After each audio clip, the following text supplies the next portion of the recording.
साथियों, अभी आपने सुना कि इन मार्च से पहले हमारे लोन सेटलमेंट होंगे, लेकिन उन सेटलमेंट का फैक्टर क्या रहेगा? क्या वो 9 महत्वपूर्ण कारण हैं जिन कारणों से हम ये पता लगा सकते हैं कि हमारा लोन सेटल होगा कि नहीं होगा? होगा तो कैसे होगा और किन कारणों से होगा? अब थोड़ा ध्यान से सुनिएगा। सबसे पहली चीज यह है कि जब किसी व्यक्ति के लोन डिफॉल्ट होते हैं तो लोन डिफॉल्ट की पहली जिम्मेदारी जो होती है, यानी कि इनके जो ओपनिंग बैट्समैन होते हैं, किसके?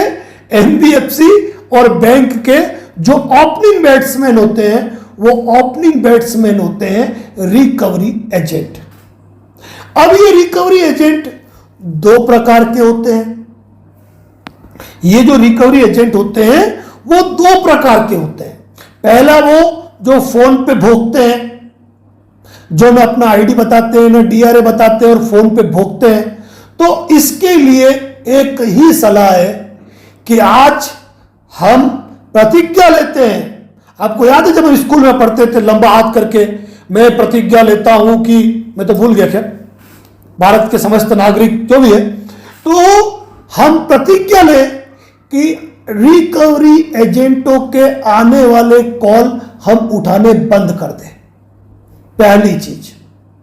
अब आप लोग ये सोचोगे कि सर रिकवरी एजेंट के फोन नहीं उठाएंगे तो ये लोग घर पे आएंगे।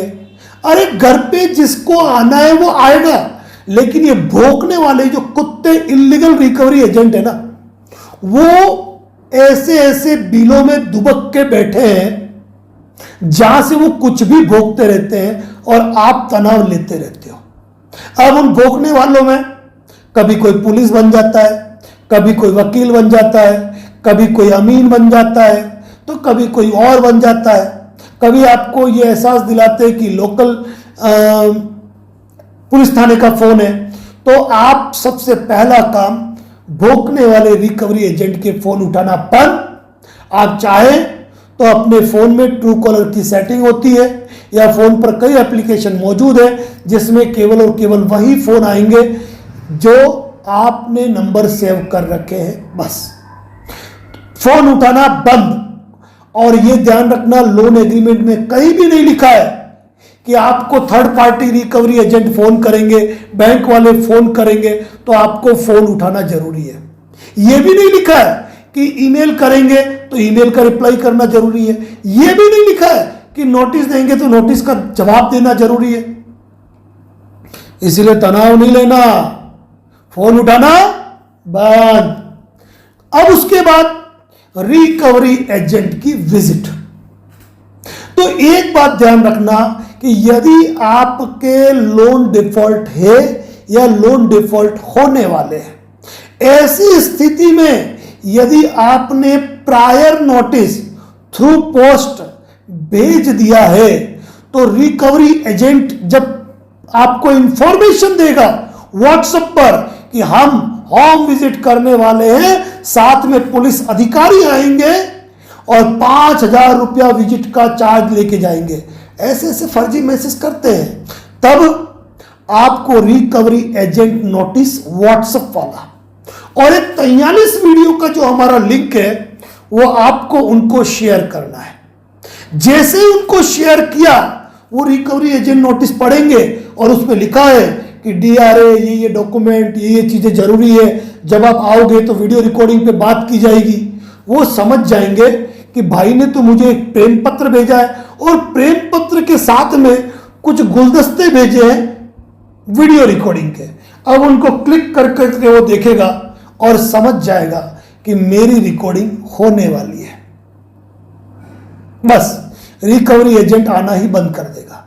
और जब कभी आप रिकॉर्डिंग मोड पे आते हो ना, तो पहले कह दो कि ये वीडियो वायरल होने वाला है। मेरे कुछ साथी बोलते हैं, खुला बोलते हैं, एडवोकेट नरेंद्र जोशी पे वायरल होगा, देख लेना शाम को, और होता है, करते हैं।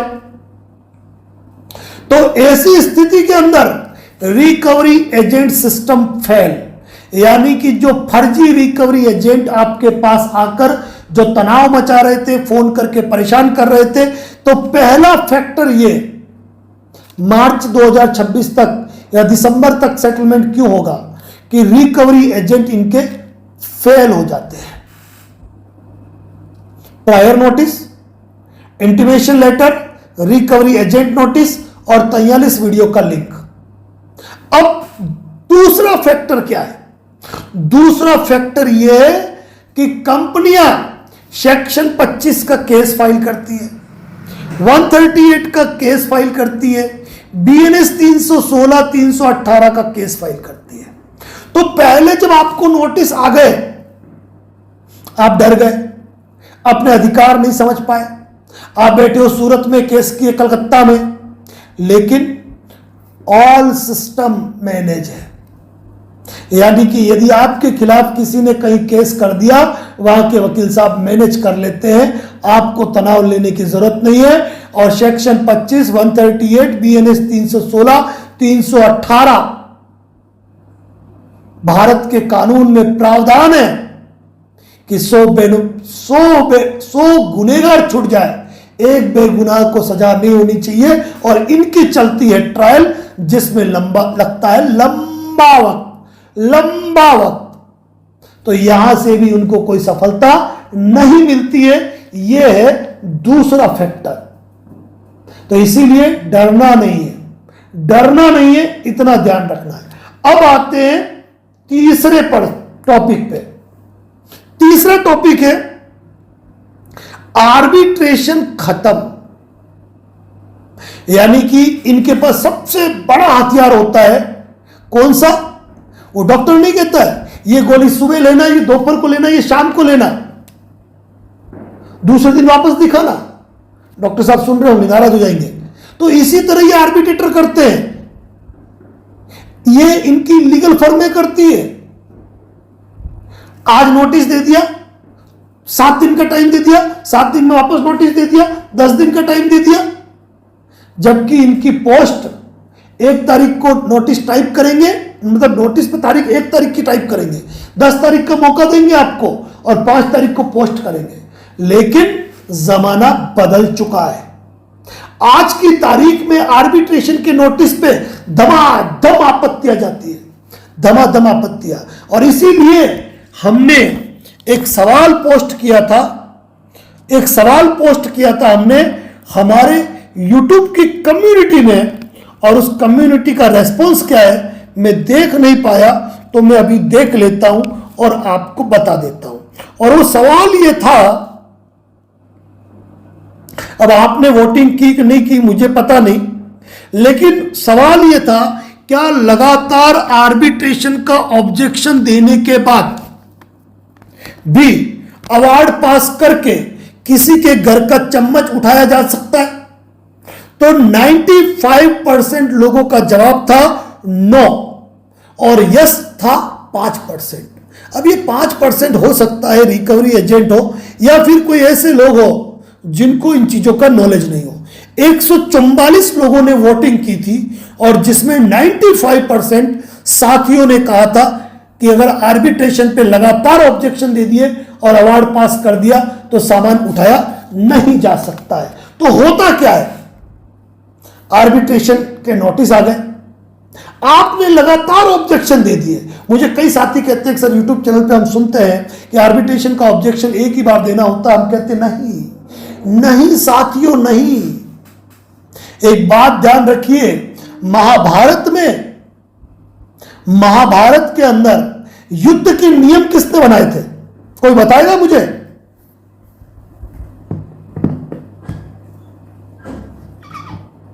Thank you Sudha ji. महाभारत में युद्ध के नियम किसने बनाए थे? मेरा सवाल है आपसे। नवनीत जी पाठक साहब कह रहे वासुदेव, संतोष कुमार जी कह रहे भीष्म पितामह। और जवाब चाहिए मुझे।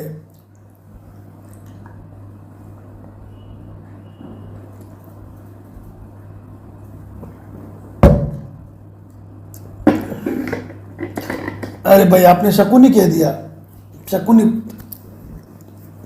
उमाकांत जी साहू साहब को नहीं पता। आज रूप किशोर जी भी चुक गए और चुक गए नवनीत जी पाठक साहब भी।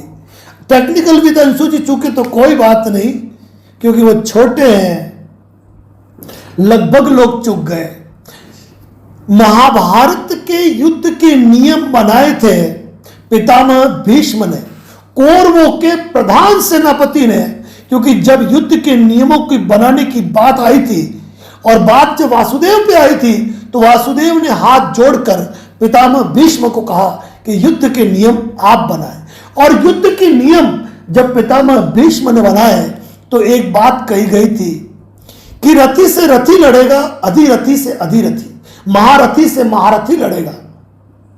बस यही चीज आपको ध्यान रखनी है, यही चीज आपको ध्यान रखनी है कि आर्बिट्रेशन के मैटर में जब भी आपको आर्बिट्रेटर का नोटिस आता है, लीगल फर्म का नोटिस आता है, बैंक का नोटिस आता है, तो बस अपने तुनीर से तीर निकालते जाना है और छोड़ते जाना है और अंतिम बार इस्तेमाल करना है ब्रह्मास्त्र का।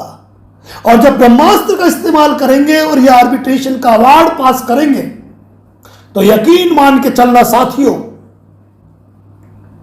वह आर्बिट्रेशन अवार्ड एग्जीक्यूट नहीं होंगे, एग्जीक्यूट नहीं होंगे। अभी 2 दिन पहले मैंने एक वीडियो पोस्ट किया था।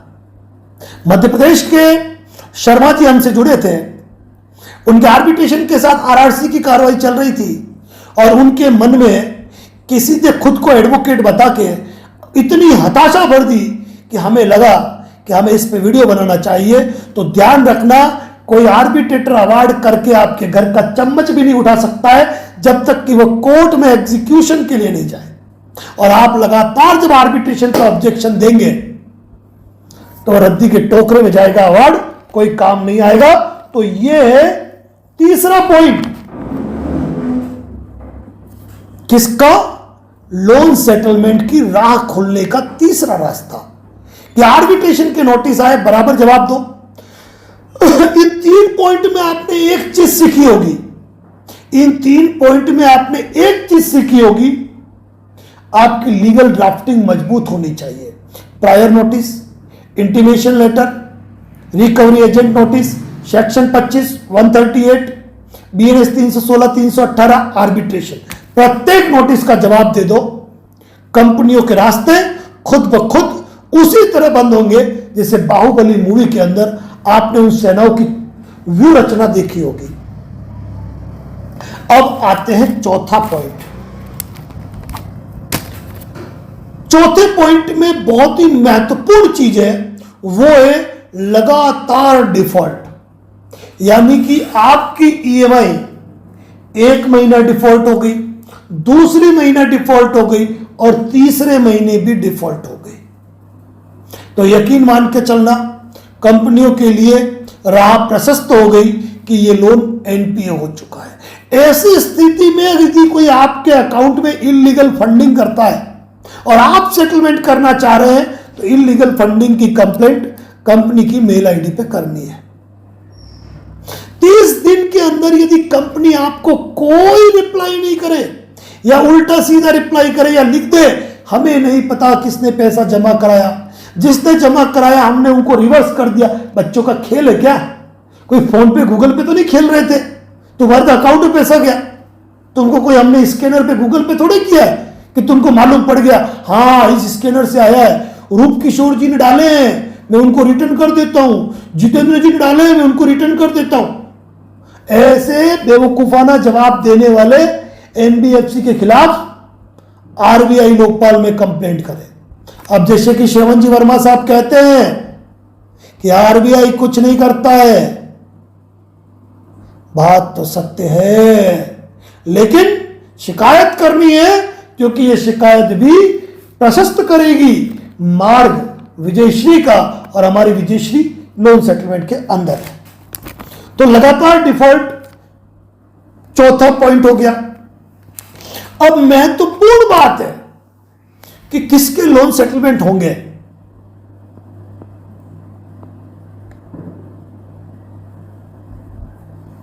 अब बहुत इंपॉर्टेंट बात कहने वाला हूं, हमारे अंशुल जी को, टेक्निकल विद अंशु जी को ये चीज सुननी चाहिए, और ये है कि जिसके मल्टीपल लोन होंगे ना, उनके लोन जल्दी सेटलमेंट होंगे। ये ध्यान रखना। ये पांचवा फैक्टर है कि जिनके मल्टीपल लोन होंगे उनके सेटलमेंट जल्दी होंगे, क्योंकि इन बेवकूफ एनबीएफसी कंपनियों ने, धन्यवाद रमेश भाई गुप्ता जी आपकी सुपर चैट के लिए, जिनके मल्टीपल लोन होंगे, कारण बता रहा हूं मैं, क्योंकि पहले तो आपके लोन 2-4 थे, इनके अंदर कंपटीशन था। कंपटीशन क्या था? मैं दे देता हूं लोन, कोई और दे देगा। आपको लोन दे दिया, दूसरे ने भी लोन दे दिया, तीसरे ने भी लोन दे दिया, अब आपके हो गए ढेर सारे लोन। अब ऐसे में आप लोन सेटलमेंट रिक्वेस्ट लेटर भेजते हो और वहां पर आपके लोन की ईएमआई डिफॉल्ट है।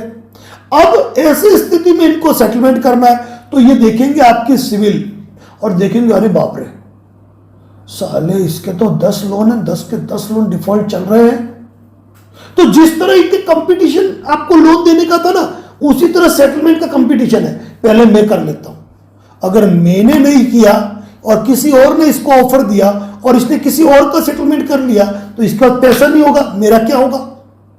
ये एक बात ध्यान रखना, एनबीएफसी हो कि बैंकें हो, चलाता आम आदमी ही है, मस्तिष्क सबका चलता है।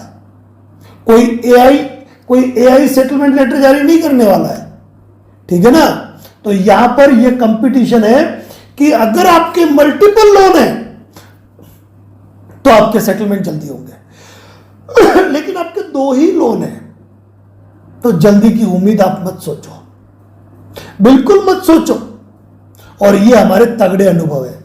धन्यवाद तेजवीर सिंह जी आपकी सुपर चैट के लिए, थैंक यू सो मच।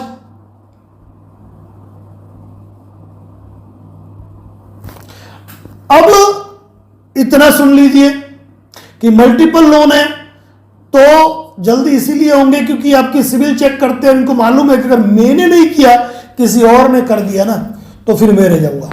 ये एक बहुत इंपॉर्टेंट फैक्टर है।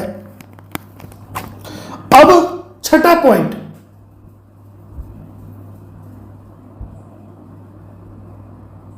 अब देखिए श्रवण कुमार जी बनवा साहब कह रहे हैं सर आरबीआई ने आईडीएफसी को 5,000 का कंपनसेशन बोला है, आपकी दी गई नॉलेज की वजह से ऐसा हो पाया है। थैंक यू वर्मा जी। एक और कंपनसेशन करीब 20,000 अमाउंट का है जो मुझे व्हाट्सएप पे आया है, सेम इसी तरह, जिन्होंने इलीगल फंडिंग की कंप्लेंट की थी और इलीगल फंडिंग की कंप्लेंट पे आरबीआई ने कंपनसेशन का ऑर्डर किया है। तो बस लगे रहना है और आपका तो वो लोन भी सेटलमेंट हो गया, यानी कि सेटलमेंट होने के बावजूद आपको राशि मिलेगी। धन्यवाद अमरीश जी आपके सुपर चैट के लिए, धन्यवाद विजय जी आपके सुपर चैट के लिए। अब मुझे टॉपिक पूरा करने दीजिए प्लीज। थैंक यू आपके सुपर चैट के लिए, थैंक यू सो मच। अब अगला टॉपिक है, नजदीक आता अंतिम क्वार्टर, यानी इस साल का, इस कैलेंडर ईयर का अंतिम क्वार्टर आ रहा है और इस अंतिम क्वार्टर में, कैलेंडर ईयर का कह रहा हूं ध्यान रखना, तो इस अंतिम क्वार्टर में साल के इनको जो है धमाधम निपटाने हैं, क्योंकि मार्च का कोई भरोसा नहीं होता है। वही बात मल्टीपल लोन वालों को ये धमाधम निपटाएंगे दिसंबर के अंदर, नवंबर के अंदर। और अगला पॉइंट जो है वो है 7वां पॉइंट जो है गिरता मार्केट, खुद को संभालने की होड़। आपको मालूम होगा कि मैंने एक बात कही थी कि साल 2035 के अंदर बाबा नरेंद्र दास ने कहा है कि कोई एनबीएफसी कंपनी बचेगी नहीं।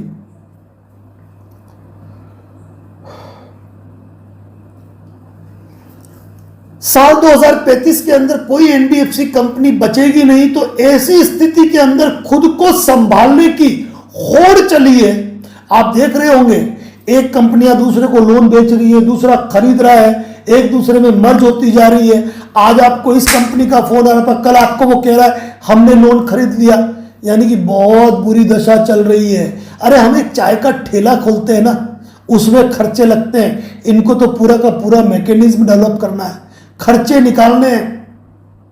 क्या वो दिन दूर नहीं है जब इन एनबीएफसी की रिकवरी होने वाली है? जैसा आज आप परेशान होते हैं ना, वैसे इनकी रिकवरी होगी। तो इसीलिए गिरता मार्केट, खुद को संभालने की होड़ पड़ी है। इनके मार्केट, इनके शेयर बाजार दिनों दिन इनकी वर्थ गिरती जा रही है, और ये इसको स्टैंड करना चाहेंगे मार्च में बड़ी मजबूती के साथ कि हमारा एनपीए कम है, नहीं है, राइट ऑफ है ही नहीं, ये चीजें लाने की कोशिश करेंगे, और यही कारण सेटलमेंट का आधार बनेगा। अगला 8वां पॉइंट जो है, थर्ड पार्टी की करतूत। ये थर्ड पार्टी रिकवरी एजेंट जो बार बार लोगों के घर जा रहे हैं, वीडियो बन रहे हैं, वीडियो वायरल हो रहे हैं, और कंपनी की मेल आईडी पे कंप्लेंट हो रही है, कंपनी जवाब नहीं दे पा रही है, एजेंटों के टर्मिनेशन कर रही है, थर्ड पार्टी के काम देना बंद कर रही है, और आरबीआई पे कंप्लेंट फाइल होती जा रही है। ऐसी स्थितियों में इनके जो जुर्माने लगते जा रहे हैं, इनकी खिंचाई जो होती जा रही है, इन तमाम चीजों को देखते हुए ये मामलों को निपटाने की कोशिश करते हैं। और अब अंतिम और सबसे बड़ी बात जो है, सेटलमेंट का सबसे बड़ा आधार, 9वां पॉइंट, 9 महीने, 9 फार्मूले और 9वां बड़ा कारण, और वो है बहादुर सिंह जी कितावत साहब का स्वागत है। मेरे परम मित्र भाई श्री पधार चुके हैं लाइव में फेसबुक पर, थैंक यू सो मच। तो अब जो 9वीं चीज है वह बड़ी कमाल की है, और वो कमाल की चीज है वो है भारत की सुदृढ़ न्याय व्यवस्था। कि हमारी न्याय व्यवस्था इतनी बुलंद, इतनी मजबूत है कि 1,33,00,000 लोन देने वाले को भी 24% में सेटलमेंट करना पड़ा। कारण यह है कि यदि वह उस राशि की रिकवरी के लिए अगर वो डीआरटी जाते तो सामने वाली पार्टी के पास विकल्प डीआरटी का मौजूद था। अगर डीआरटी में व्यक्ति के पक्ष में निर्णय नहीं आता तो उसके लिए हाई कोर्ट, उसके लिए सुप्रीम कोर्ट। सेक्शन 25 पूरी ट्रायल चलेगी जनाब, पूरी ट्रायल चलेगी। 138 पूरी ट्रायल चलेगी। बीएनएस 316, 318 धोखाधड़ी का मुकदमा। जिस व्यक्ति ने क्रेडिट कार्ड लिया, जिस व्यक्ति ने 5 साल क्रेडिट कार्ड चलाया है, 5 साल पेमेंट किया है, अगर वह 3 महीने पेमेंट नहीं कर पाया तो वह कहां से धोखाधड़ी करने वाला हुआ? Case dismiss. जिस व्यक्ति ने लोन लिया और उसी कंपनी से लोन लिया जिससे पहले भी लोन ले चुका था लेकिन अब का लोन नहीं भर पा रहा है, या जिसने लोन लिया 36 मंथ की ईएमआई थी, 7 मंथ पे कर दी, आगे पे नहीं कर पा रहा। यदि उसका इंटेंशन धोखाधड़ी और चिटिंग करने का होता तो वह नया अकाउंट खुलवाता, गलत एड्रेस देता और वह 6 ईएमआई भी क्यों भरता, क्यों प्रायर नोटिस देता, क्यों सेक्शन 25, 138, बीएनएस 316, 318 के जवाब देता। 316, 318 डिसमिस। और अब बचा क्या? आर्बिट्रेशन। अब आर्बिट्रेशन की तो वही बात कि जितने आपके तुनीर में तीर नहीं, हमारे हाथों में उतने ब्रह्मास्त्र है। और एक बात और कह दूं, याद आ रही है मुझे छावा का वो डायलॉग, कहां से शुरू होता है भाई, कोई याद दिलाओ। हाथी घोड़े तोप तलवारें फौज तो तेरी सारी है, पर जंजीर में जकड़ा राजा मेरा अब भी सब पर भारी है। तो वही बात मैं आपको कहता हूं कि विषम परिस्थिति और आर्थिक हालातों से यदि आप लोन डिफॉल्ट के शिकार हुए हैं और ये एनबीएफसी कंपनियां जो फर्जी नोटिसेज भेजती है, जो हाईकोर्ट सुप्रीम कोर्ट की मोहर लगाकर जो पुराने कानूनों के नाम पर फर्जी नोटिस भेजती है, जो स्टाम्प पर नोटिस बनाती है, जो फर्जी आर्बिट्रेशन की प्रक्रिया करती है, जो फर्जी तरीके से सेक्शन 25 के केस करती है, उनके लिए भी हमारा एक ही वाक्य होता है, फर्जी पुलिस, फर्जी वकील, फर्जी नोटिस, फर्जी आर्बिट्रेशन, फौज तो तेरी सारी है, पर ज्ञान और अनुभव से जकड़ा लोन डिफॉल्टर अब भी तुम पे भारी है, अब भी तुम पे भारी है। बस ये क्यों कहता हूं? ये इसीलिए कहता हूं कि ये आपके अनुभव है, आपका ज्ञान है, आपका आलोक है कि आप अपनी बातों को तरीके से रखना जानते हो, हर नोटिस का जवाब देना जानते हो, और यही बात है कि आप सब पर भारी हो। और इसी भारी का कारण है क्या? Loan settlement. अब एक बात और कहना चाहूंगा कि यह मजबूत न्याय व्यवस्था यदि फर्जी आर्बिट्रेशन, वकील साहब सब पे भारी है, अरे नहीं नहीं नहीं किताबा साहब ऐसा बिल्कुल नहीं है। ऐसा अगर होता ना तो आप मेरा कहना मानते, जब जब मैं जो समझाता हूं ना मेरी बातों को मानते नहीं हो आप। अब आप अंदर में अंदर समझ चुके हो मैं क्या कहने वाला हूं। आप आज वचन दे दो, आप फेसबुक में मेरे सभी साथियों के साथ आज के बाद में जो भी कहूंगा आप मानोगे, फिर पलटने नहीं दूंगा, ध्यान रखना, सफर में भी याद रखना। हाँ, तो ये चीज आपको बहुत अच्छे तरीके से ध्यान रखनी है। ये 9 महत्वपूर्ण कारण है। और यहां पर एक बात कि आर्बिट्रेशन ने फर्जी अवार्ड भी कर लिया तो सेक्शन 9 का ऑर्डर, ये ना रोड पे चलती हुई गाड़ियां उठा लेते हैं, लोगों का घर का सामान उठाने की बात करते हैं, इन सारी चीजों के लिए चाहिए सेक्शन 9 का ऑर्डर। और सेक्शन 9 में कोर्ट के अंदर जो मजिस्ट्रेट बैठा है ना, इनके बाप का नौकर नहीं है, इन एनबीएफसी का वो खरीदा हुआ जरखरीद आर्बिट्रेटर नहीं है क्या, जो आप उनके पक्ष में निर्णय देंगे। वो देखेंगे कि आर्बिट्रेशन की प्रक्रिया हुई तो कैसे हुई, क्या आपने जवाब दिए, क्या आपने ऑब्जेक्शन दिए, क्या आपने कानूनी आधारों पर ऑब्जेक्शन दिए, क्या आपके पास सारे नोटिसों की कॉपियां, जवाबों की कॉपी, आपत्ति की कॉपी, डाक रसीद, डिलीवरी रिपोर्ट मौजूद है। खरा इनके सारे एप्लीकेशन खारिज खारिज खारिज खारिज, बस। और यही कारण है कि होंगे लोन सेटलमेंट, मान के चलो सेटलमेंट। इसीलिए साथियों कि विषम परिस्थिति, आर्थिक हालातों से यदि आपके लोन डिफॉल्ट है तो डरने की जरूरत नहीं है, घबराने की जरूरत नहीं है। बस विश्वास रखे खुद पे, हौसला रखे खुद पे, और उस व्यक्ति पर भरोसा रखे जो कहता है मैं हूं ना। और जब मैं आपके साथ हूं तो फिर तनाव क्या है? आपको मालूम है, दिया वचन हुकुम, sorry sorry, thank you so much. ये मुस्कान याद रखना और इस वचन का स्क्रीनशॉट ले लो, आप मुझे व्हाट्सएप करना है, आपको स्क्रीनशॉट लेके व्हाट्सएप कर देना मुझे, ताकि जब भी कोई बात होगी तो यही चीज व्हाट्सएप करूंगा मैं आपको। तो साथियों एक बात ध्यान रखना, आपको मालूम है कि जब महाभारत का युद्ध हुआ था 99 कौरव भाई खत्म हो गए, लेकिन एक बचा था दुर्योधन, एक बचा था दुर्योधन। और जब दुर्योधन बाहर आया तो बाहर जो महारथी खड़े थे उन्होंने कहा कि बलराम के अलावा दुर्योधन को कोई परास्त नहीं कर सकता, बलराम के अलावा दुर्योधन को कोई परास्त नहीं कर सकता। तब वहां पर मौजूद, नाम भूल गया, उन्होंने कहा यह न भूलो वासुदेव उनके साथ है। तो एक बात ध्यान रखना, वासुदेव के कारण युद्ध जीता गया।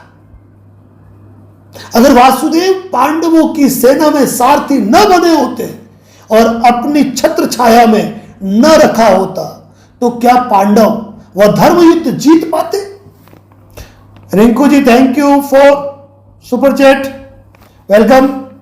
एक बात बताइए कि जिन कौरवों की सेना में भगवान परशुराम के स्वयं 3 शिष्य, पितामह भीष्म, आचार्य द्रोण और कर्ण जैसे महारथी, जहां अश्वत्थामा जैसा व्यक्ति, जहां शकुनी जैसा चाले चलने वाला व्यक्ति, जहां बलराम का शिष्य स्वयं गदाधारी दुर्योधन थे, ऐसी विशाल कुरुसेना से जीत पाना क्या संभव था?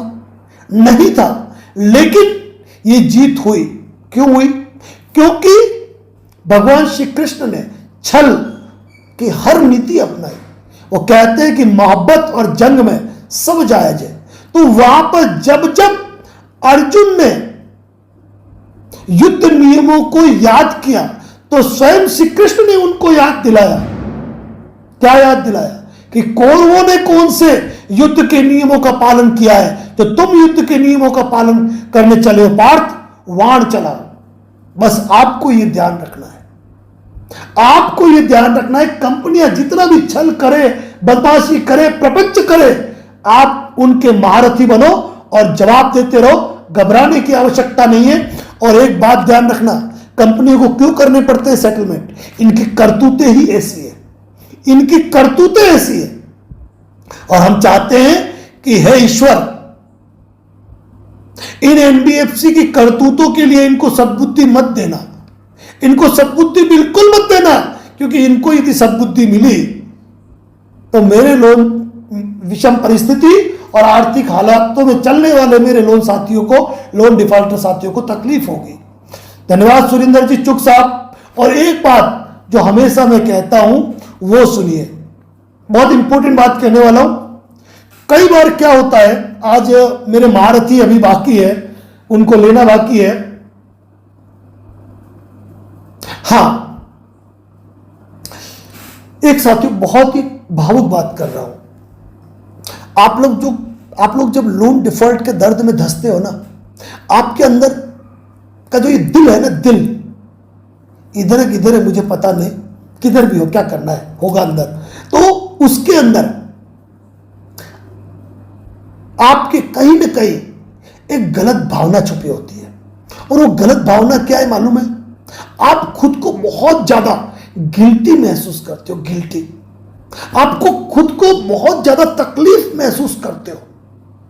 आप समझते हो कि मैंने लोन डिफॉल्ट कर दिया, मैं बहुत बड़ा गलत इंसान हूं। बाहर निकलो इस चीज से, अपने आप को गलत मानना छोड़ दो। आपने रोजगार किया, आपने अपना स्टॉल लगाया, आपने अपना बिजनेस किया, कोविड के कारण आपका बिजनेस इफेक्टिव हो गया। धन्यवाद डॉक्टर साहब आपकी इतनी बड़ी सुपर चैट के लिए, थैंक यू सो मच। आपका बिजनेस पूरी तरह प्रभावित हो गया, रोजगार खत्म हो गया, क्या आप गुनहगार हो? लोन पे लोन इन कंपनियों ने दिए, 180 रुपए चेक बाउंसिंग का चार्ज लगता है, 500 रुपए ये आपके ऊपर चार्जेस लगाते हैं, जीएसटी अलग से ठोकते हैं, स्टाम्पिंग का अलग से ठोकते हैं। कभी रेट ऑफ इंटरेस्ट की कैलकुलेशन देखो कितनी होती है। 10 लाख का लोन लेते हो ना, हाँ, कोई 8 लाख खाते में डालता है, कोई 9 डालता है, कोई 9.5 डालता है, कभी किसी ने 10 पूरे डाले। 6 दिन 8 दिन आपकी ईएमआई डिफॉल्ट हुई और ये मतलब मर्दन करने आ जाते हैं और आप अपने आप को गिल्टी समझते हो। आजकल वो रील बहुत वायरल हो रही है बागेश्वर धाम सरकार धीरेन्द्र जी शास्त्री की, कि किसी का 100 रुपया भी लिया है तो उसको दे देना, नहीं तो अगले जन्म में उसके घर का कुत्ता बनोगे।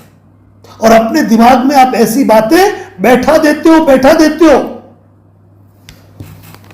धन्यवाद Parvinder Singh ji, thank you so much आपके सुपर चैट के लिए। पहले भी आपने की थी, बस नाम रिंकू जी आ रहा था इसलिए रिंकू जी नाम लिया था। तो लेकिन एक बात ये क्यों भूल जाते हो कि हमारे शास्त्रों के अंदर भी कुछ बातें लिखी है, हमारे शास्त्रों के अंदर भी कुछ बातें लिखी है कि किसी का पुराने जन्म में कोई कर्जा है तो इस जन्म में चुकाना है। यदि ना एनबीएफसी कंपनियों से हमने लोन लिया है और हम नहीं चुका पा रहे हैं तो हो सकता है पुराने जन्म का कर्जा हमारा उस पर बाकी है। 100 रुपया लिया था, 20 रुपया सेटलमेंट का दिया, यानी कि 80 रुपया जो है ना, 80 रुपया वो इसका मतलब अगले जन्म में मांगते थे आप? ये सोचो, मतलब अपने आप को गिल्टी मत मानो, दिमाग से निकाल दो, क्योंकि कंपनियों ने भी आपको पैसा दिया तो ब्याज कमाने के लिए दिया है, कोई फोकट में चैरिटी नहीं की है। इसलिए अपने दिमाग से पूरी तरह इस बातों को निकाल दीजिए, पूरी तरीके से निकाल दीजिए, ठीक है ना। और एक बात ध्यान रखना,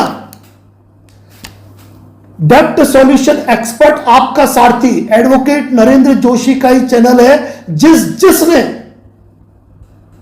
सब्सक्राइब नहीं किया है कर लीजिए, क्योंकि भाषाओं के परे, मर्यादाओं के परे ऐसी हर रिकॉर्डिंग जो मैं अपने चैनल पे नहीं डाल सकता हूं, फेसबुक पे भी अब डालना बंद कर दिया है, वो वही पोस्ट होगी। तो डेप्ट सॉल्यूशन एक्सपर्ट आपका सारथी चैनल एडवोकेट नरेंद्र जोशी आपके सारथी का है, उसको सब्सक्राइब कर लीजिए। और एक बात, जिन साथियों ने मेल चेक नहीं किए, टेक्स्ट मैसेज चेक नहीं किया, व्हाट्सएप चेक नहीं किया है, इन 2 दिनों के अंदर डेरो आर्बिट्रेशन के नोटिस आए हैं, उनको चेक कर लीजिए, क्योंकि जब भी छुट्टियों का टाइम आता है ना, ये आर्बिट्रेशन नोटिस जारी करते हैं ताकि आप पोस्ट नहीं कर पाओ। और बिहार के अंदर छठ पूजा चल रही है, वहां के पोस्ट डिपार्टमेंट सारे बंद है, तो उनको ऑब्जेक्शन भेजने हैं। वो DTDC, blue dart, track and courier, जिनके ट्रैकिंग सुविधा उपलब्ध है, वहां से भेज सकते हैं। एक कदम सनातन जी की ओर से super chat, thank you so much. RCR मोटा भाई लिख रहे हैं 321 सेक्शन। सर एक बात ध्यान रखना, कभी भी केवल अकेले सेक्शन बोलने से कुछ नहीं होगा। भारत में 1.5 कानून है और हर कानून के सेक्शन होते हैं, ठीक है ना। जैसे आईपीसी का भी सेक्शन होता है, सीआरपीसी का भी होता है, एविडेंस का भी होता है, बीएनएस का भी होता है, बीएनएसएस का भी होता है, बीएसए का भी होता है। तो आप किसकी बात कर रहे हैं? Maninder Singh ji thank you for super chat. और एक बात ध्यान रखिए, आर्बिट्रेशन नोटिस चेक कर लेना। और एक बहुत इंपॉर्टेंट बात कहने जा रहा हूं, बहुत इंपॉर्टेंट बात। ये रिकॉर्डिंग में यहीं पे स्टॉप करूंगा ताकि अगली चीज कर पाऊं मैं।